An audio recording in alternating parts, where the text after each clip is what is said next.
Well, thank you, Mark, for that very kind introduction. And yeah, it has been at least 20 years, probably longer than that. We don't want to really admit that, but I've known Mark for quite some time, so it's an honor to be introduced this morning by Mark. And I also have to say, I say this every year, but it is really such an honor for me to be invited back year after year to EDA. I want to thank the conference organizers for doing such a good job. I arrive here, it's a highlight of my year, it really is, to come to EDA. I arrive here, I'm treated like some sort of royalty. I don't have to worry about anything. You feed me. It's all just fantastic.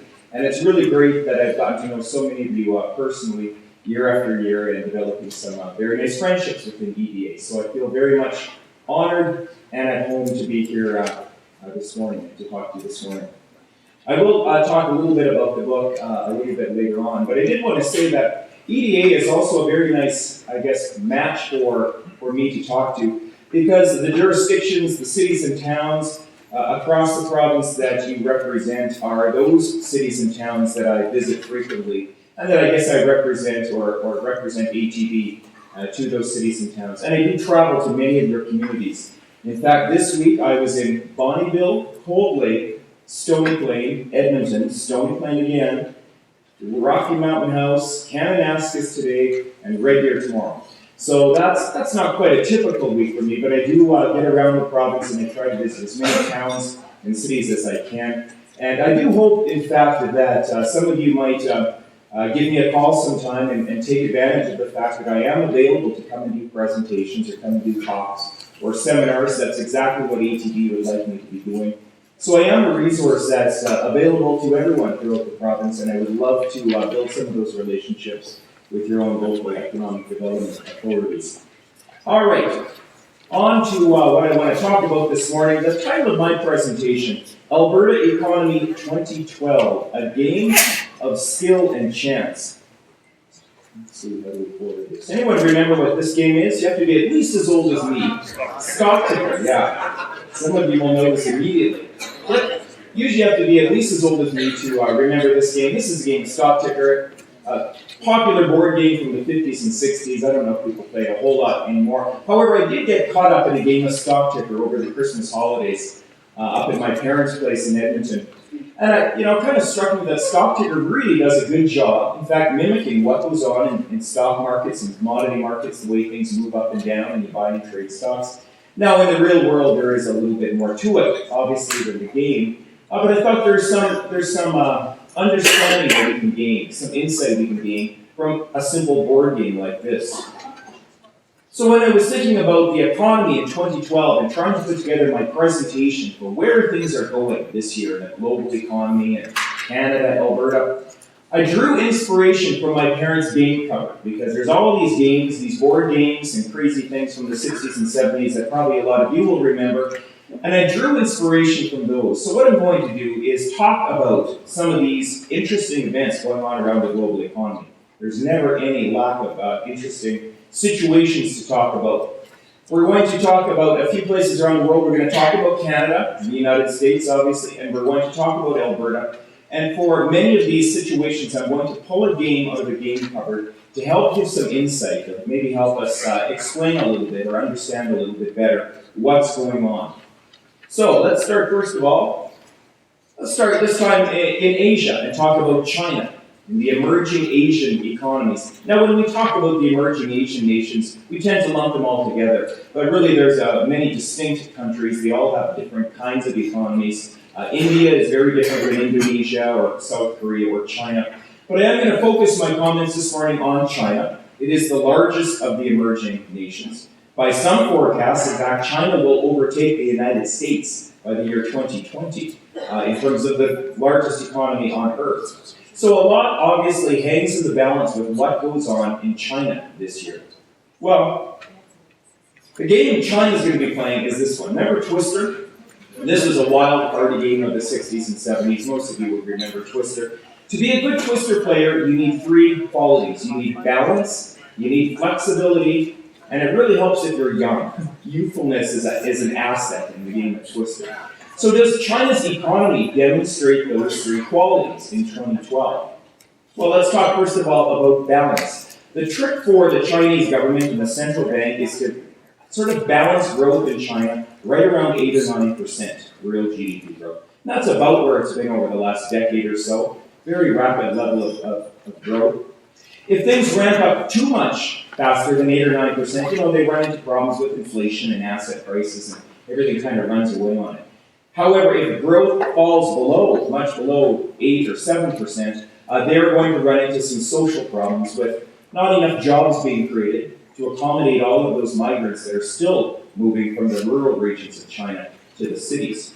So the trick is to balance growth right around 8 or 9%. Most of the forecasts for 2012 put Chinese growth right around 8%, some 7.5, some a little bit higher. A little bit softer than what it's been over the last 10 years. And month to month, some information comes out of China that sort of disappoints on manufacturing, and then there's a good report. It bounces around. But overall, I think China will be able to maintain a balanced level of growth between about 7 and 8%. So I think it'll be okay that way. What about flexibility? The other quality, or one of the other qualities to be a good twister player. Well, in some respects, China's economy is very flexible.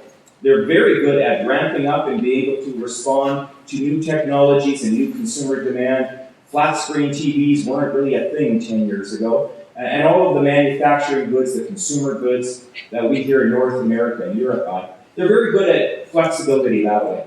But in another way, they're not flexible at all, and that's with respect to its currency, the yuan. It has a managed peg against the US dollar. It's not an exchangeable currency, not like the Canadian dollar or these other currencies that trade freely in currency markets. So it's got a pegged currency with the US dollar. And of course, the United States, they've been harping on China for a long time, wanting more flexibility in that currency. They would like that yuan to appreciate, try to deal with some of those trade imbalances between the US and China.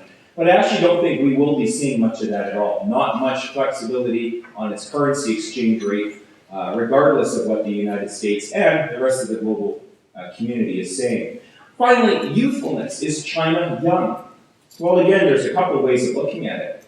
Its economy itself, its sort of modern economy is quite young. It's only about 30 years, in fact, since China opened the doors to global trade and modernized some of its capitalism and some of its business practices. So it's quite young that way. It's an emerging economy. It's got a lot of room to grow.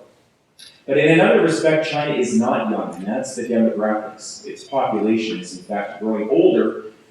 More people leaving the workforce, or soon to be leaving the workforce, than younger people coming in. In fact, it's often said China will be the first country to grow old before it grows rich, unlike Europe and North America and Japan. So I think that its demographics will work against China over the next 10 years, but I think certainly in 2012, China, along with the other emerging nations, this is where growth in the global economy is going to be concentrated. And I will come back and reference China one more time at the end of the presentation, specifically why Alberta has a lot of skin in the game with respect to China. So that's the good news. China's doing well. Well, now we're going to talk about some not so good news. We've got to talk about Europe.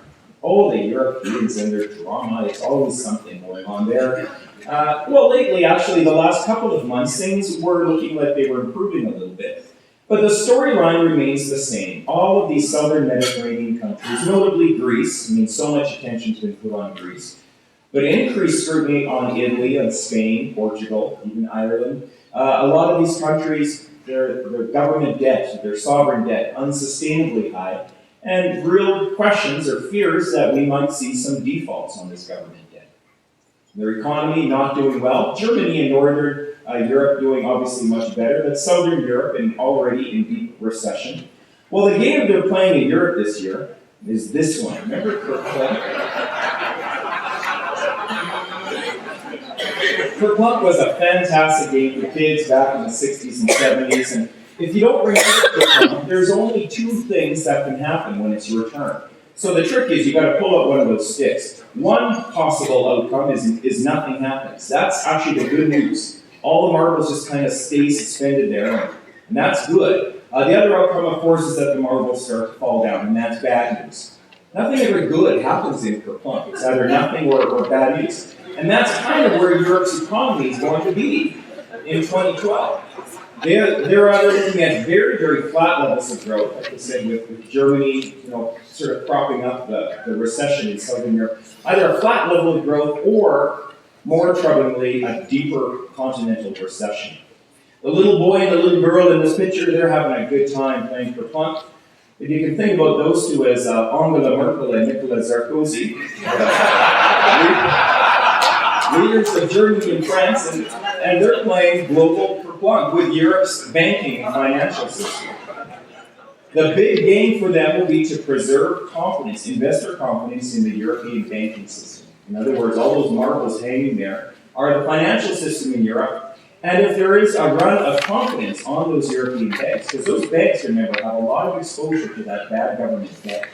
And if people start to lose confidence in the ability of those banks, or the stability of those banks, we could see a run on those banks, which could trigger, this is sort of a worst case scenario, but it could trigger another sort of seizure of global credit markets, like we saw in 2008. And that year, of course, it was the Wall Street banks going down and global credit markets seized up very quickly and infected Canada and the rest of the global economy. In 2012, there's a possibility that in fact those marbles start to fall and there's a lack of investor confidence in Europe and another global credit crisis. I don't think at this point that is the likeliest case scenario. In fact, I think Europe will kind of bumble its way through. But regardless, it is in for a very long period of stagnant growth with recession in the southern Mediterranean countries. Possibilities still of some changes in membership of the euro currency, notably Greece. Germany, of course, doesn't want any of that to happen because it would sort of be an admission at that point that the euro experiment is maybe not working out quite as well as they had hoped. And Germany's put a lot of energy and invested a lot of sort of capital in making the euro currency work. So they don't want to see member countries leaving. My guess is that 2012 will be marked by very flat growth. Nothing dramatic. I don't think we will see a collapse in the European banking system, but it kind of lurks out there as a possibility. All right, let's talk about the United States, our BFFs, our largest trading partner. We always have to understand what's going on in the United States to understand what's going on in Canada and Alberta. And here the news is actually quite a lot better than it's been in the last 4 or 5 months.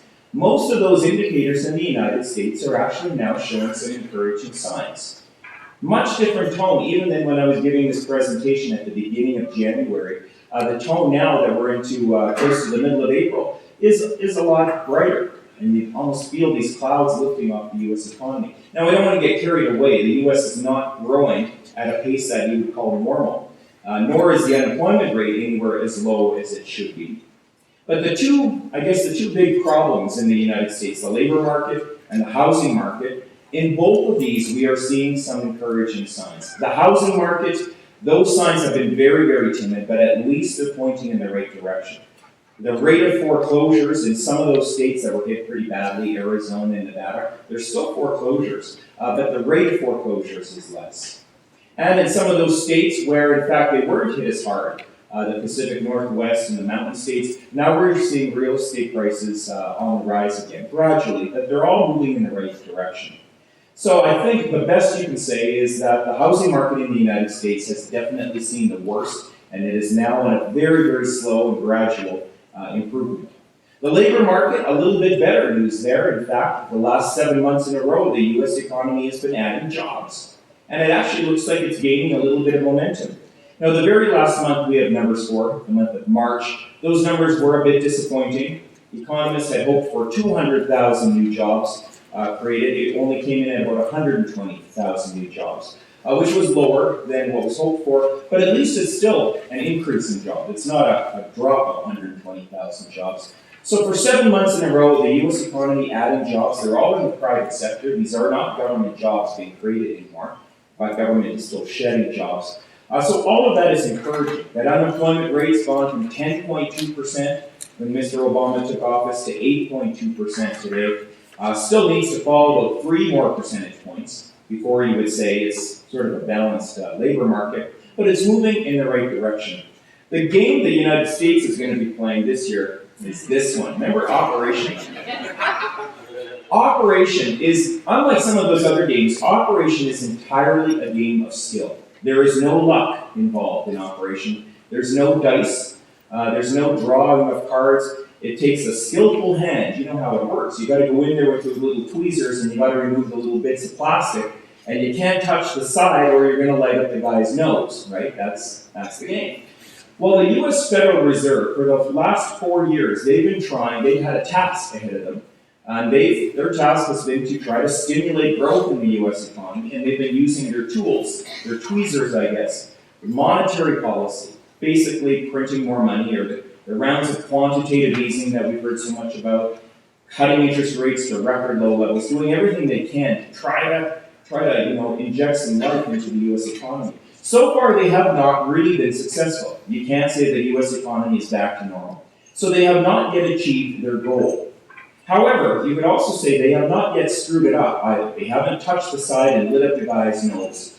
And back in 2008, there were a lot of warnings on the Federal Reserve saying, you cannot print that much money. This quantitative easing and this cutting interest rates, this is going to end in disaster. This is going to end in runaway inflation, Zimbabwe style, and you're going to cause the US dollar to collapse. Well, here, 4 years later, there's not a whiff of inflation in the US economy. And the US dollar is actually amazingly resilient, very stable, in fact, at the moment. So they have not yet achieved their goal, but they haven't screwed things up. There's still possibilities in the future of inflation kind of taking off. But the US Federal Reserve, all eyes will remain on them in 2012 as they continue to try to pump some life into the US economy. And Ben Bernanke, he is saying, well, a third round of quantitative easing, in other words, another pound of the paddle on the guy's chest, probably isn't going to be necessary at this point. And that's a good sign that he's saying a third round won't be necessary, because it does suggest the U.S. Federal Reserve sees enough growth in the U.S. economy that things should be able to get back to normal eventually without even more stimulus. So overall, I think the U.S. economy, 2012 will be a better year for it than was 2011, but still underperforming what you would call normal levels of growth in that country. Okay, let's talk about Canada, what's going on this side of the border. Last year, Canada had a bit of an up and down year. It started out not too bad. In fact, we were leading the G7 at the beginning of 2011. And then everything over the summer and fall kind of fell apart. In November, in fact, Canada was in a bit of a contraction. Things came back a little bit in December, so it was a bit of an up and down year. But the big challenge for the Canadian economy has been concentrated in central Canada. And we're seeing a lot of economic challenge in Ontario and Quebec. Their manufacturing sector, they are having a hard time. Not only dealing with all of these changing trading patterns and the loss of manufacturing jobs, but the high Canadian dollar really does hold back Ontario's economy. And there's a lot of frustration there right now. We heard Mr. McGinty about 3 weeks ago. He kind of threw Alberta under the economic bus. And, then he retracted all the statements and said, I didn't really mean it. But you could kind of sense the guy's frustration. And I don't obviously approve of him saying bad things about Alberta. But in a lot of ways, he's right. That high Canadian dollar is holding back Ontario. And you can sense the frustration in the man's voice. He's trying to put together a provincial budget and their economy's not doing well. But the game Canada is going to be playing this year is this one. Anyone remember Ants in the Pants? Ants in the Pants is a fantastic game if you're 3 years old, or if you have a lot of gin. Otherwise, it's not a really compelling game. And the reason it's not a thinking person's game. It's really a game of luck. You flip the ant and you try to land the ant in the pants, and that's all there is really to the game. Not a whole lot more to it. And that's sort of where Canada is. I don't want to suggest that that our policymakers don't have some very important decisions. But Canada, we really are playing more of a game of luck in 2012 because we are so dependent on what's going on in the global economy. Obviously, the United States affects our economy. The global headwinds and the trouble in Europe and the financial system there is affecting Canada. And even the growth prospects of the emerging Asian economies affects Canada, notably those commodity prices. And we don't have any control over these external factors. So in some ways, we just kind of have to hunker down and hope that the global economy sort of pulls itself together in 2012 and lifts the Canadian economy.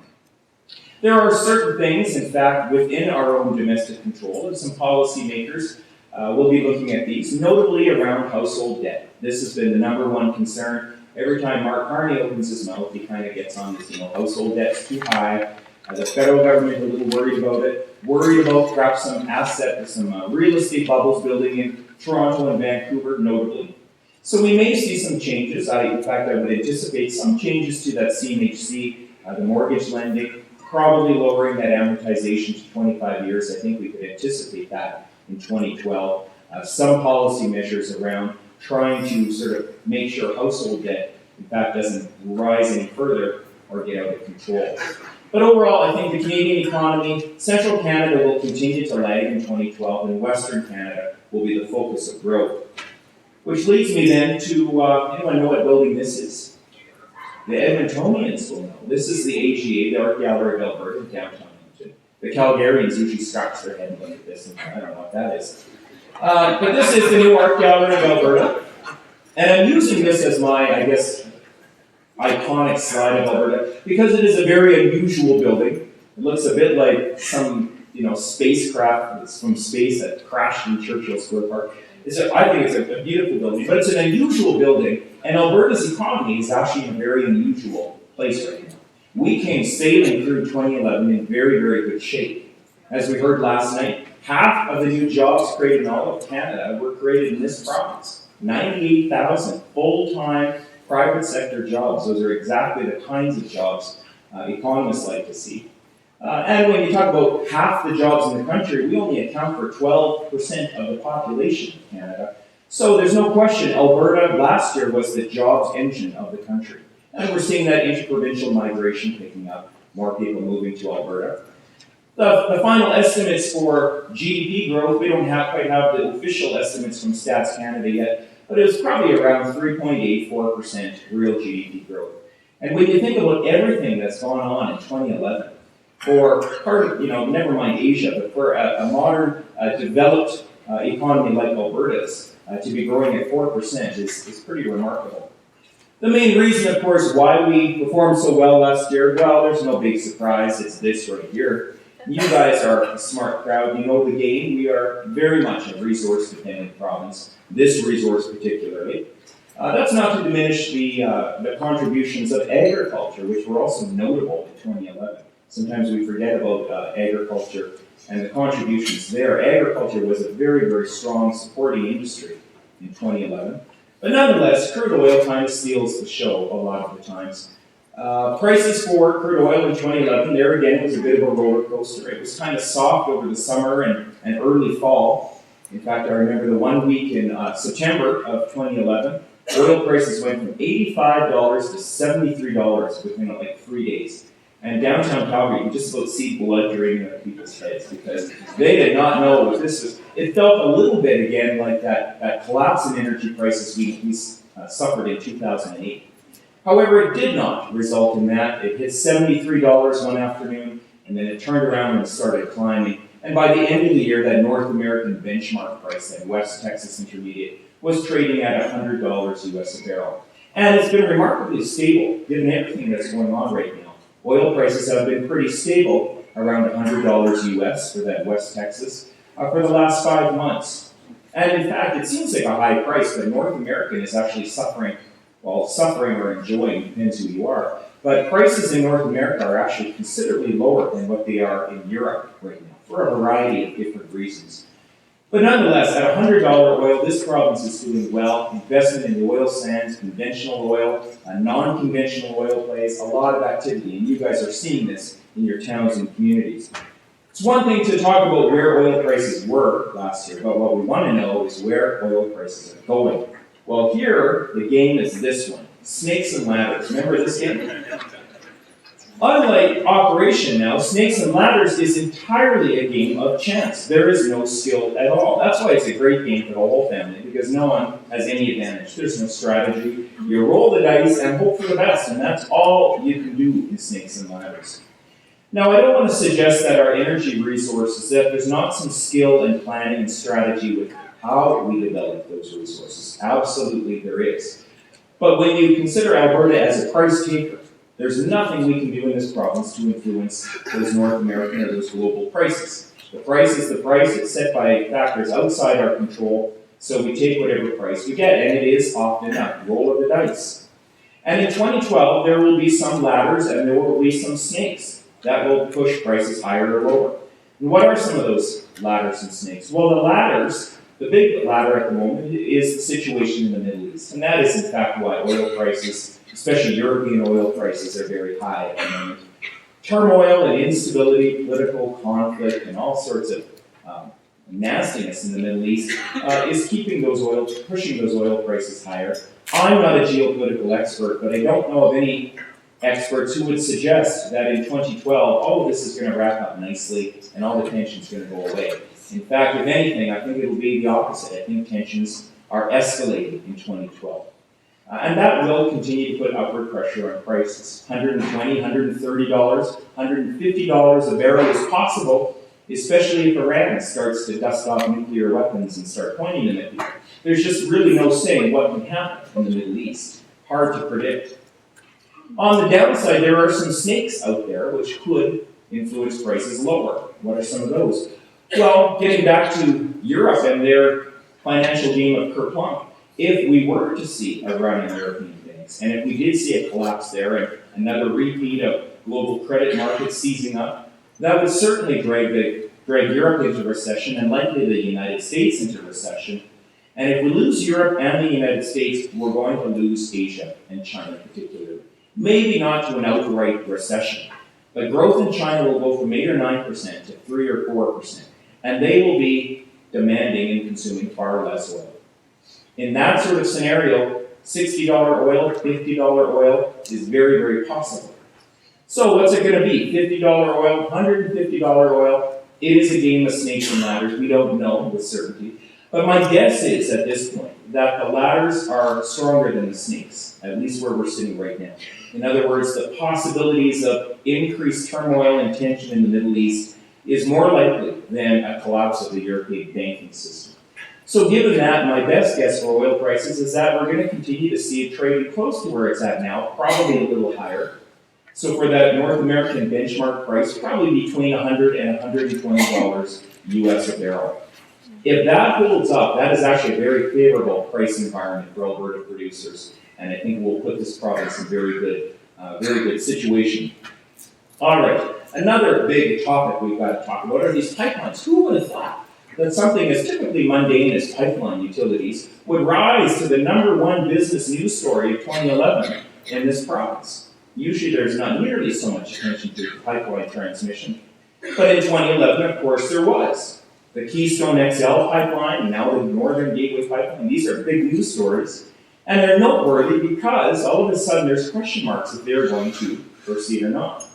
Over the last 40 or 50 years in this province, there's been a few exceptions, but generally if you need a pipeline put in place, well, pipeline goes in the ground, and there's some paperwork to fill out and some incidental hearings, but it was never really a question. Again, there's been some exceptions to that, but it was never really a question if the pipelines would go ahead. Now there are questions if these pipelines will proceed or not.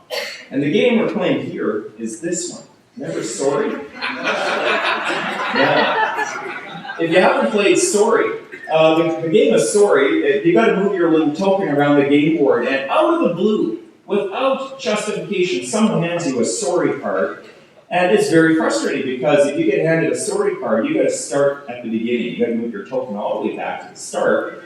And it's, you did nothing to deserve this, but that's just the way it goes. And Alberta, at least Alberta's energy industry, was dealt a story card by Mr. Obama in October, and another one in January saying, sorry, Keystone, I don't even know if he said sorry, but he just said, Keystone XL, we are not approving this project, at least not in its current form.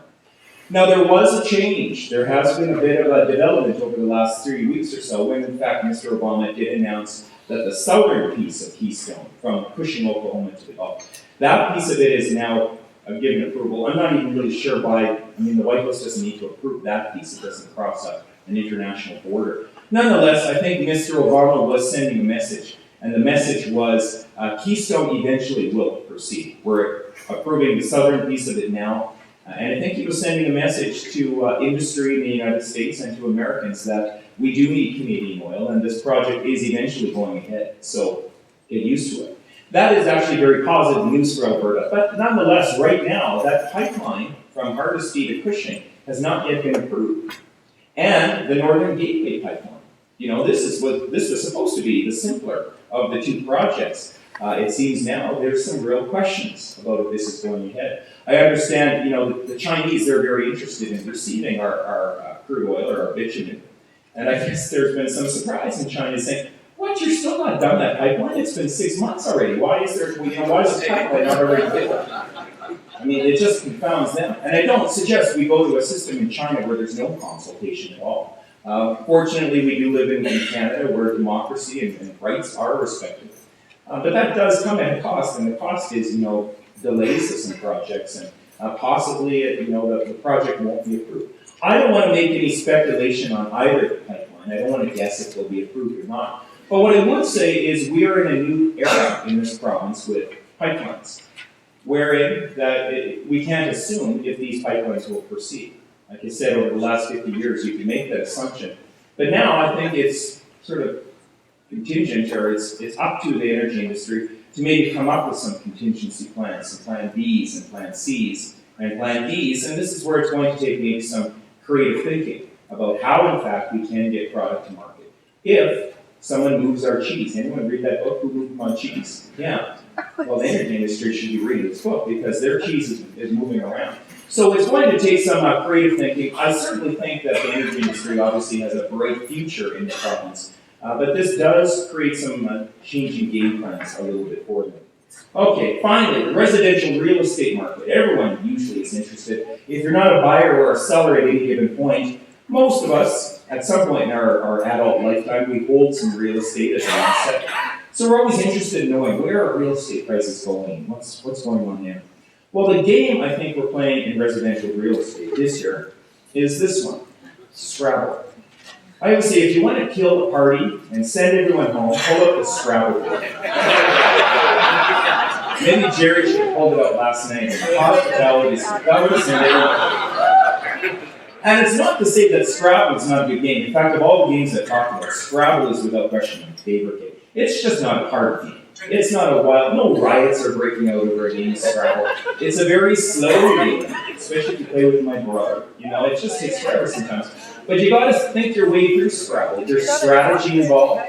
You know, it's a slow, it kind of plods along, but there's a lot of strategy. It's never the long word that wins in Scrabble. It's all about the short words. It's all about the triple word score, and it's all about the letter S. And if you know that about Scrabble, that's the strategy around it. Real estate in Alberta, without exception, the developers and home builders I'm talking to, they've all got projects on the go. In fact, home starts are trending upward again. The last month we have numbers for March, we're still way below the record-setting years of 06 and 07. So you can look at those years and say, well, we're still like 30% below those peaks. But if you look at the 10-year average, we're right around the 10-year average. So I would say that there's a lot of stability. Home builders, they're putting product on the market, but they're being a little bit more strategic. They're being a little bit more cautious this time. They're not putting far too much product on the market. They're not building like crazy. I think maybe they learned some lessons from 06 and 07.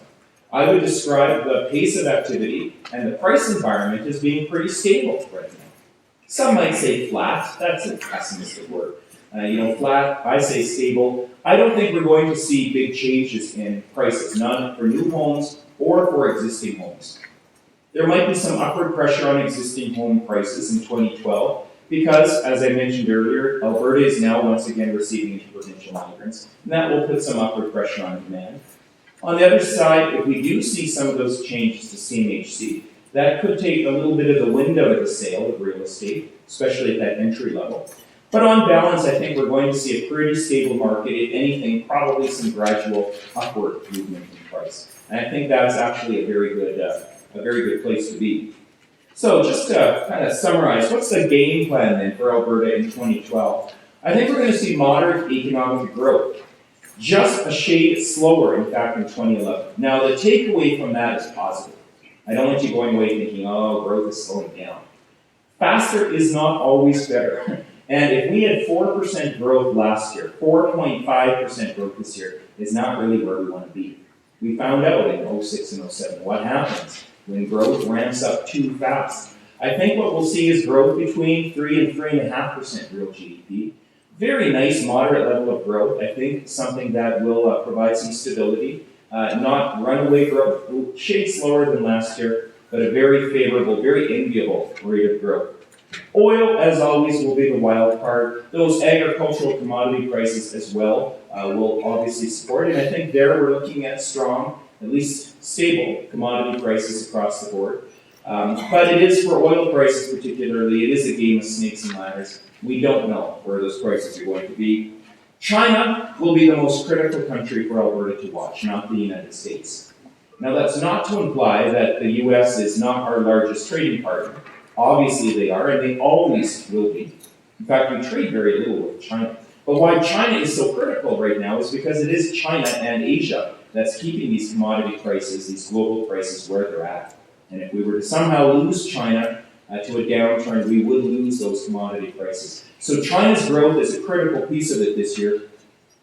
Finally, Alberta, along with our sidekick Saskatchewan, these two provinces will continue to lead the growth in the country. And we will see more of that westward shift, the economic momentum moving more towards Western Canada, and the prairie provinces, Alberta and Saskatchewan particularly. And if all goes as planned in 2012, what we will avoid is this game. We don't have to be playing this game. The pop-o-matic dice, in trouble. And a lot of places around the world are still going to be facing very, very serious economic and political challenges. You think about Spain, the unemployment rate's 24%. And for young people in Spain, it's 45%. It's hopeless, really. Or Greece, where their economy is really collapsing right in front of their eyes. Or the Middle East, the political turmoil. And even places still in the United States and central Canada.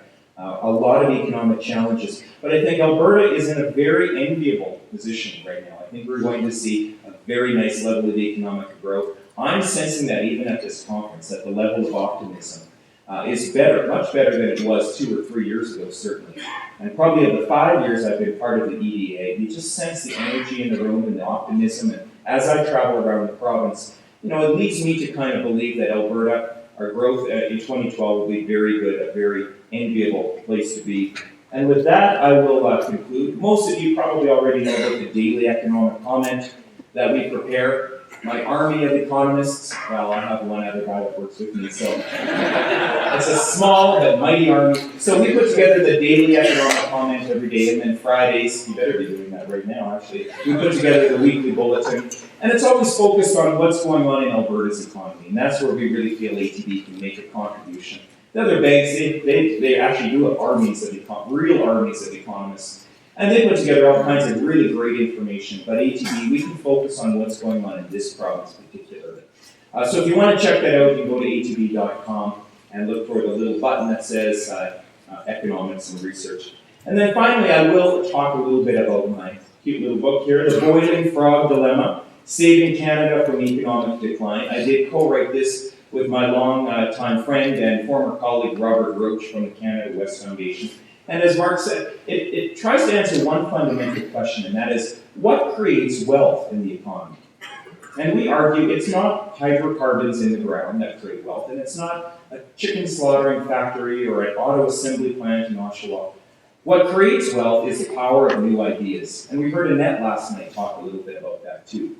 And this book, unlike most other books around the economy, most of the time when you have an economist write a book about the economy, usually there's something in it about, well, the government needs to do this, or the government needs to do that, or we need the government to give us tax credits for research. The government is responsible for making us creative. And we're saying that's hogwash. Absolutely, government framework is important. But if you want to become a creative, innovative, risk-taking, entrepreneurial person or business, you got to really do it yourself. You can't wait for the government to give you a tax credit to do it.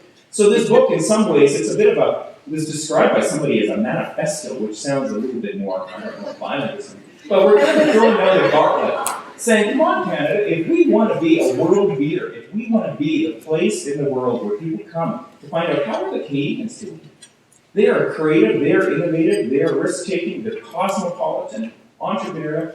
There are some specific actions we have to take. That's hence the name, The Boiling Frog. We've got to be the frog that's jumping out of a pot of water that's gradually heating up on us, or actually quite rapidly heating up on us. We say Canada, we've done very, very well over the last 150 years. years, we don't get to be Canada, a very desirable place to live, regularly ranked among the very top in the world in terms of places to live. Well, we didn't get there by accident. However, the world has changed on us, and what we did over the last 150 years is going to take some creative changing. And we can't be afraid to change. So if you're interested in the book, I'll be around during the break, and I'll stick around for a little bit longer. They're $25. 3 reasons why, in fact, you'll be happy to buy it today. One is, when you see me on the Lang and O'Leary exchange, and Kevin O'Leary is giving me a hard time about the book on May 2nd, you'll think, oh, I should have bought that book. So another reason is, if you buy it today, you'll avoid paying GST, which you'd have to pay in a store if you go and buy it. And the third reason is, we're actually going to the second edition, which won't change in content, but this will be a collector's item. So if you want to buy it, I've turned into a shameless entrepreneur. If you want to buy it, come and talk to me later. But with that, I do thank you very much for your kind attention. Do we have time, Jerry, for if there are any questions or if you've got some comments? Bert. Bert, from Provost, Alberta. One of the biggest things that's affecting us right now is that our unemployment is definitely down below 4%. And I'm just wondering if you've got any kind of quick comments or suggestions on where companies and communities should go to. Whoa, yeah, that's a fantastic question. And labor shortages, especially in places like Provost and North, labor shortages are already the #1 problem. I wish I had an easier answer to that question. Attracting labor attracting labor to Alberta at all is increasingly difficult. International migration, there's possibilities there. That doesn't come without some costs, though. I mean, there's relocation costs and there's cultural differences. And so I don't know if I have a very easy answer to that, but I think it's got to be a combination of making your community a desirable place for people to move to, and perhaps working with the provincial and federal governments in terms of targeting those international migrants. But that's a big question for a lot of communities. So are the labor shortages in Canada that, there's a possibility of you mentioned that kind of our strategy this year is to work mostly at Ontario, where some of the pockets are still up around 8 or 10%. Yeah. That's the best strategy that we come up. Yeah, Ontario, there's all kinds of possibilities. And we tend to think of Saskatchewan and Newfoundland as the provinces that have fed Alberta's interprovincial migration. By far, it's been Ontario over the last 10 years. It's not even close. The size of Ontario has kind of, helped with that. The problem is, labor mobility in Canada, yeah, people can move, but if you're in sort of a household situation and one income earner is without money or a job, it's hard to uproot a whole family sometimes and do that. It wasn't so difficult in the 60s and 50s when it was usually just one income earner. Now there's generally 2 income earners. So if one person in Ontario is out of work, the other person in the household is working, it's a harder decision to say, well, we're both going to move to Alberta and start over. So it makes that labor mobility a little bit more difficult. But yeah, generally Ontario, there should be a lot of opportunities for migrants in that province. Yeah. Natural gas. Oh boy. I knew it was coming, and the mayor of Okotoks took me aside this morning and he said, I wrote this down last year, you said natural gas prices were going to go up. But I did say, you wrote it down. But it did say in there over the next 2 or 3 years. So I've got a little bit of wiggle room, it's only been 1 year. Yeah, I've been surprised, in fact, with more or less the collapse of natural gas prices. I thought they would stabilize and gradually claw their way back up. And my general response to that is it's too nice of a morning to talk about natural gas. That's like oil. No, natural gas has been a real challenge, and now I'm kind of at the point of saying, it could be 3 to 5 years, in fact, before we see any improvements. There's just far too much supply coming out of the U.S. economy.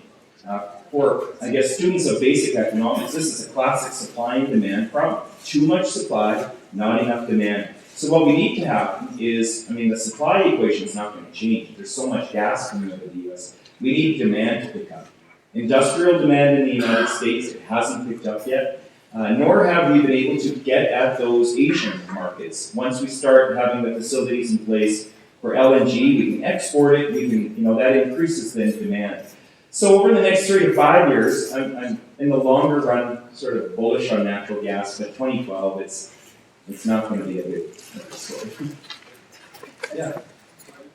Studying too much about agriculture, I was just wondering what you thought about the two things, the prospect of agriculture in the future, and secondly, farmland as an investment.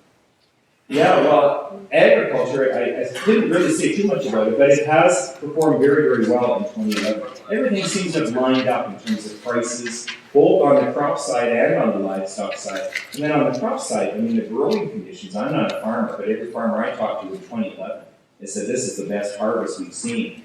Nice, warm, dry conditions. Now, you can't count on a repeat of the climate conditions, and it's pretty dry up there right now. Notwithstanding today, but most parts of the province could really use some moisture. I think prices will hang in there nicely though. Farm land prices, I don't know if we're going to continue to see the same kinds of increases that we've seen in Alberta. I think they'll still trend higher, but probably at a slower pace. I think Saskatchewan farm prices there, they've got a lot of catching up to do. And I think there'll be more probably investment and more buying in Saskatchewan. But that said, I think Alberta farm prices will continue to trend higher, just not the same kinds of big jumps for sure. Yes, Mark. From an economic point of view, what are your thoughts on the outcome of the provincial election?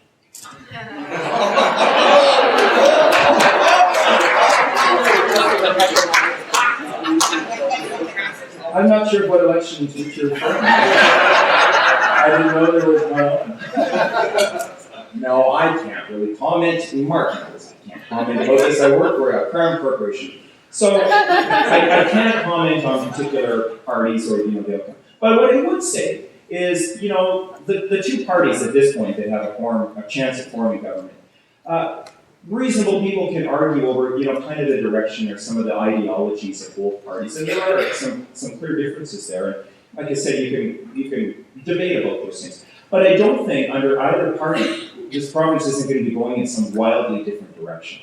So economically, I think the momentum in this province is so strong that it would take, how do I want to say this? It would take some party that's not one of those two parties.